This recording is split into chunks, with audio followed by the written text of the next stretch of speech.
இந்தியாவில் எத்தனையோ மாநிலம் இருந்தாலும் தமிழ்நாட்டில் தான் சினிமாவுக்கு அரசியல் 67 ஒரு 50 வருஷமாக சினிமாக்காரங்க சிஎம் இருந்தாங்க. ஒரு 10 வருஷமாக தான் சினிமா இல்லாதவங்க. வருங்காலத்தில் சினிமாக்காரங்க தான் சிஎம் இருப்பாங்களா, எதிர்கட்சியாக இருப்பாங்களா? உங்களோட கருத்து என்ன? திரையை கவர்ச்சி இன்னும் தமிழ்நாட்டில் இருக்காங்க. அப்படி இருக்கிறதுனால தான் திரைப்படத்துறையை சார்ந்தவர்கள் நம்பிக்கையோடு களமிறங்குகிறார்கள். ஆனால் இன்றைய தலைமுறையினர் அரசியல்வாதிகளை விடவும் அரசியல் விழிப்புணர்வு பெற்றவர்களாக இருக்கிறார்கள் என்பதை நாம் கணக்கிலே கொள்ள வேண்டும், கருத்திலே கொள்ள வேண்டும். 40 ஆண்டுகள் 50 ஆண்டுகள் அரசியல் களத்தில் பணியாற்றக்கூடியவர்களின்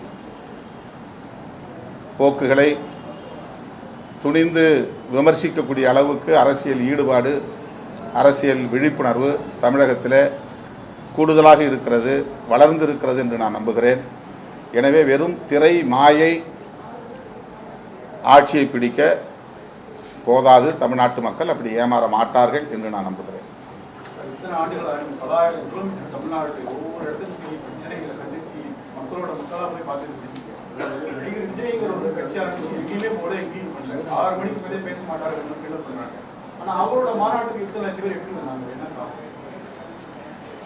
லட்சக்கணக்கிலே மக்கள் திரளுவது என்பது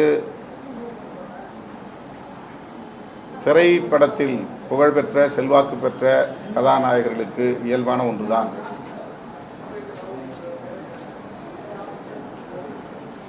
ஆந்திராவிலே சிரஞ்சீவி,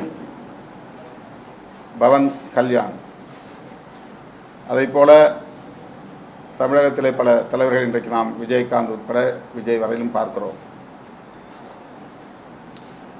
ஆனால் அவர்களால் கடைசி வரையில் தாக்கு பிடித்து நிற்க முடிகிறதா என்ற கேள்வி எழுகிறது.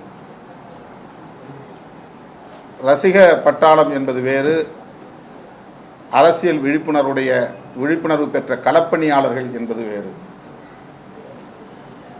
சில லட்சம் பேர் போதாது ஆட்சியை கைப்பற்றுவதற்கு. 5 லட்சத்திலிருந்து 10 லட்சம் பேர் ஒரு இடத்திலே திரண்டால் உங்களுக்கு பிரமிப்பை உருவாக்கும். ஆனால் அது ஆட்சிக்கு பயன்படாது. அதை வைத்து நாம் ஆட்சி மாற்றமே நிகழ்ந்துவிடும் என்று சொல்ல முடியாது. கட்சி தொடங்கி இத்தனை ஆண்டுகள் கடந்த நிலையில் 2 மாநில மாநாடுகளை நடத்தியிருக்கிறார்கள்.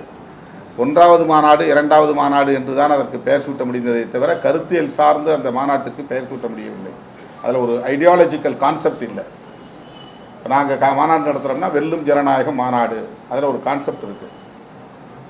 தேசம் காப்போம் மாநாடு, அதில் ஒரு கான்செப்ட் இருக்குது. மது ஒழிப்பு மாநாடு, அதில் ஒரு கருத்தியல் இருக்குது.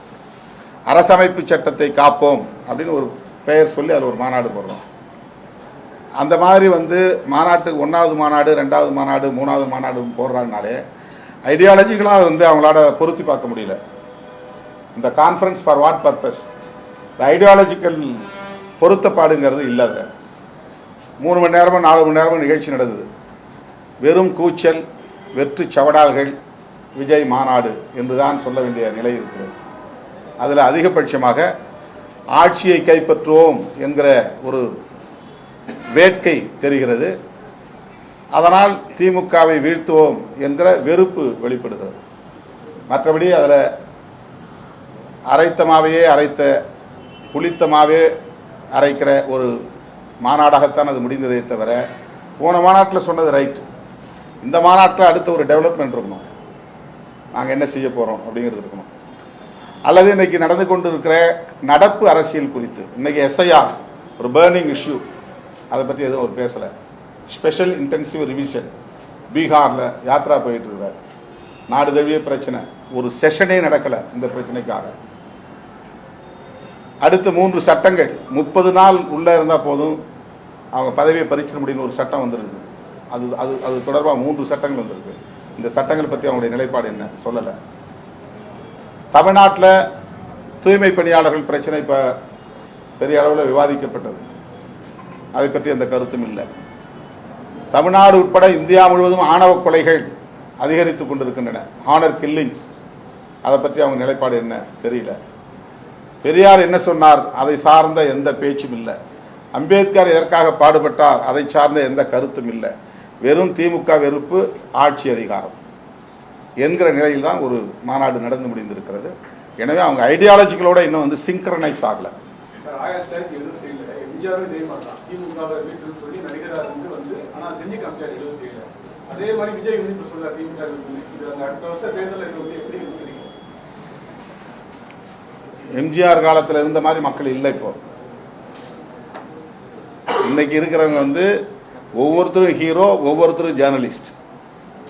இன்னைக்கு வந்து மீடியா சொல்றதை நம்பிக்கிட்டு இருக்கிற மக்களா இல்லை. ஒவ்வொருத்தரும் மீடியா பர்சனாக மாறிட்டான். ஒரு காலத்தில் வெறும் ஹீரோவை திரையிலிருந்து பார்த்தான், அதனால் அவனுக்கு ஒரு மயக்கம் இருந்துச்சு. இன்றைக்கி ஒவ்வொருத்தரும் தானே ஹீரோங்கிற லெவலுக்கு வந்து மேலே வந்திருக்கிறான். அதனால் அந்த 77 காலம் வேறு, 2026 காலம் வேறு.